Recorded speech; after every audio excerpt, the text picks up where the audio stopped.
Hello friends,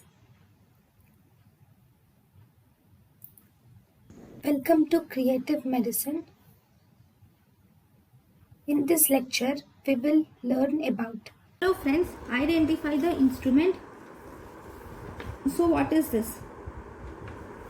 This is actually a hollow tube with balloon present at tip.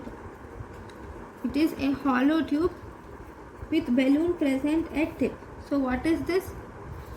This is fogarty embolectomy catheter. It is fogarty embolectomy catheter.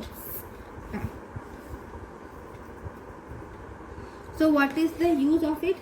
It is used to remove fresh emboli from the vessel. It is used to remove fresh emboli from vessel. This is Fogarty embolectomy catheter. Thank you. Thank you and thank you for watching.